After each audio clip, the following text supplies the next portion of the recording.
आप देख रहे हैं नेशनल वॉच, खबरों का खजाना। नमस्कार दोस्तों, नौतपे का ताप समाप्त होने का नाम ही नहीं ले रहा और उसके साथ साथ उत्तर प्रदेश की राजनीति भी लगातार गर्माती चली जा रही है। इसी गर्मी का एहसास ढूंढने के लिए नेशनल वॉच की टीम जब आगरा एक्सप्रेसवे पर निकली तो हमारी मुलाकात हो गई। अचानक हमारी नजर पड़ गई पीएमएस रिटायर्ड वेलफेयर एसोसिएशन के महामंत्री डॉक्टर आर.के. सैनी।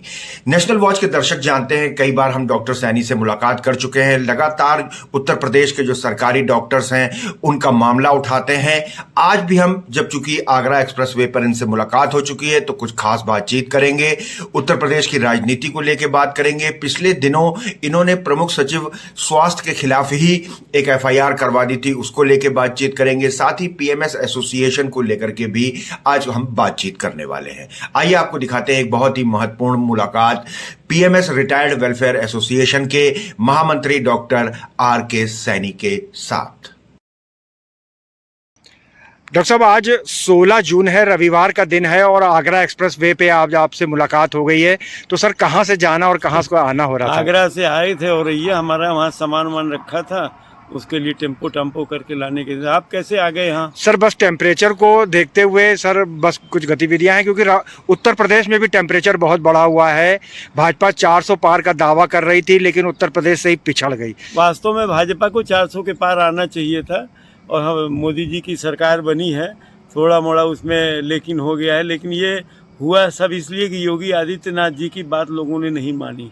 जो सांसदों का जो चुनाव किया गया वो योगी आदित्यनाथ जी के कहने पर थोड़ा पार्शियलिटी दिखाई गई। इसमें कोई ऐसा द्वंद्व है जो मंत्री दलबदलू टाइप के हैं, जो दूसरे सत्ता। तो डॉक्टर साहब, आपको लगता है कि योगी जी के हिसाब से टिकट नहीं बांटे गए, इसलिए उत्तर प्रदेश में भाजपा की सीटें कम रह गई? हमें तो पूरी संभावना वही लगती है। हम सीनियर सिटीजन की ग्रेड में आ गए हैं, तो अब नागरिक हो गए हैं और हमें सीधे जो चुनाव में ही जो है थोड़ी मोड़ी मन लगता है और कोई किसी बात में नहीं लगता है। सर, हम लोग जहाँ खड़े हुए हैं ये आगरा एक्सप्रेस वे है, अखिलेश जी का बनवाया हुआ एक्सप्रेस वे है, और अब फिर काम बोलता नजर आया। 37 सीटें समाजवादी पार्टी ले गई उत्तर प्रदेश से। क्या कहना चाहेंगे, किस तरह से देख रहे हैं? अब उसमें जो भी द्वंद्व लगाओ, अगर कोई कमजोर प्रत्याशी उठ जाएगा जिसका विरोध होगा तो सीट हार जाएगा। तो योगी जी जो सोच रहे थे, उन्होंने मंदिर बनवाया, मंदिर में पूरा अवैधनाथ अध्यक्ष थे, मंदिर बनवाया, ये सब करवाया। इस सब का गुडविल मिलना चाहिए था, तो वो गलत है। लेकिन जब प्रत्याशी गलत चुनाव करेंगे तो गलत होगा। जी डॉक्टर साहब, अभी ये भी बात एक सुनने में आई कि आपने और पीएमएस एसोसिएशन ने प्रिंसिपल सेक्रेटरी के ऊपर कोई मुकदमा कर दिया है। सर, वो क्या प्रकरण है? एसोसिएशन ने नहीं किया, हमको 29 साल दिखा दिया प्रिंसिपल सेक्रेटरी और निदेशक प्रशासन महोदय, प्रिंसिपल सेक्रेटरी श्री पार्थसारथी सेन और श्री राजा डॉक्टर गणपति ने हमको दिखाया कि 29 साल से लखनऊ में हमारे P2 को चेंज कर दिया।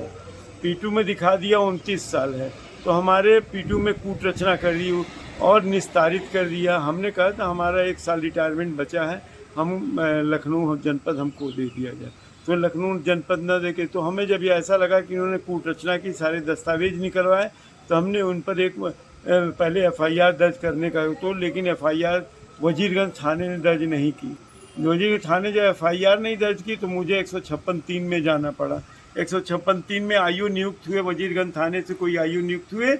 उनसे पूछा गया जांच करके बताइए कि ऐसा क्यों हुआ, तो उन्होंने लिख दिया एफआईआर दर्ज नहीं है। फिर कोर्ट में हम गए, सीजीएम कोर्ट के महोदय के कोर्ट में।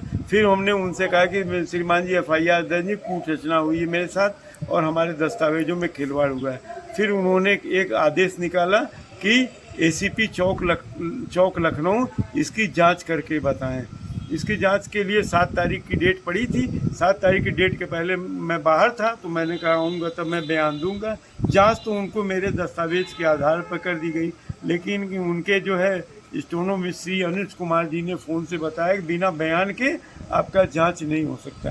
फिर मैं व्यक्तिगत आके बयान दिया, बयान दे करके मैं उनको स्पीड पोस्ट कर दिया और अब जांच होनी है।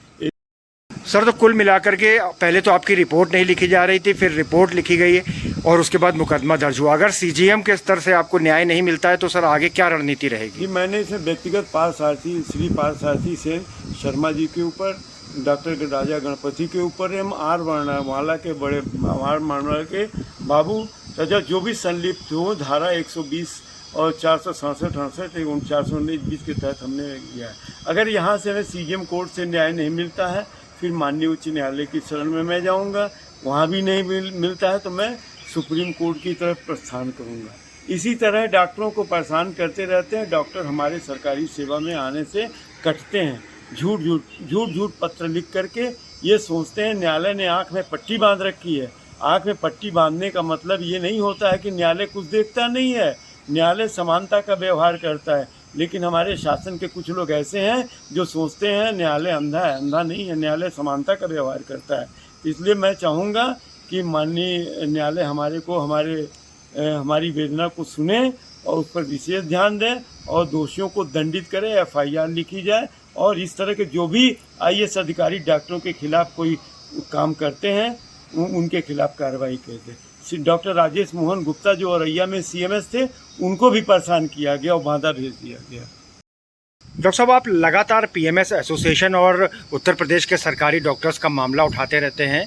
PMS एसोसिएशन का भी मामला पिछले काफ़ी दिनों से लंबित है। सर, उसमें क्या कार्रवाई हुई और क्या उसमें अभी ये कोर्ट में मामला निर्णित है। उन्होंने एक काउंटर लगाया है जिसमें उन्होंने लिखा है कि हम जितना दान मिला वो हमने बिल्डिंग बनवा दी। तो कितना दान मिला इसी पर तो पूछना है। पूछा गया है कि अपने अकाउंट दिखाइए। एक तरह एफिडेविट देते हैं। एफिडेविट में लिखा हुआ है डॉक्टर अमित कुमार सिंह, न बाप का नाम है न माँ का नाम है, और उस पर नोटरी बयान शपथ हल्फी दी गई है और लिख के दिया गया उसमें न हम दान लेते हैं न अनुदान प्राप्त करते हैं। और ये दूसरी तरफ कोर्ट में काउंटर लगाते हैं, जितना हमको दान प्राप्त हुआ उसकी हमने PMS एसोसिएशन की बिल्डिंग बनवा ली। तो PMS एसोसिएशन की जो उन्होंने बिल्डिंग बनवाई उसका नक्शा तक नहीं पास है, लीज पर है, जैसा मेरे संज्ञान में लोगों ने बताया। वहाँ के डॉक्टर अशोक यादव जो प्रेसिडेंट थे उन्होंने बताया लीज की ज़मीन है और नक्शा जो है पास ही नहीं है। उस पर इन्होंने दान के पैसे का वारा न्यारा कर दिया। तो मैं चाहता हूँ, और उस पर लिख दिया, और साथ साथ काले धन के ऊपर लिख दिया बाबा योगी गोरक्षनाथ पीठाधीश्वर सभागार, लिख के उनको भी कलंकित कर दिया। तो मैं चाहता हूँ कि दल बदलू के जो मंत्री हैं इनको भाजपा का कोई श्रेष्ठ व्यक्ति हो, इन दल बदलू मंत्रियों को हटाए। और दूसरी बात, सरकारी मैं भी अब रिटायर हो गया हूँ और सरकार हमको रिटायरी कर रही है। तो मैं चाहता हूँ कि इन दल बदलू मंत्रियों को हटाया जाए और एक साफ छवि की भाजपा सरकार जाए और माननीय योगी आदित्यनाथ जी को महत्वपूर्ण भूमिका दिखाई जाए। और साथ ही साथ जो IAS किस्म के भ्रष्ट अधिकारी हैं जो चिकित्सकों पर अलूल जलूल फर्जिफिकेशन नोटिफिकेशन के उनको परेशान करते हैं, IAS अधिकारियों को माननीय योगी जी से गुहार है उनको दंडित किया जाए, से कड़ा दंड दिया जाए, ताकि जो है कोई दूसरा अधिकारी इस तरह का कुकृत्य मत कर सके। धन्यवाद।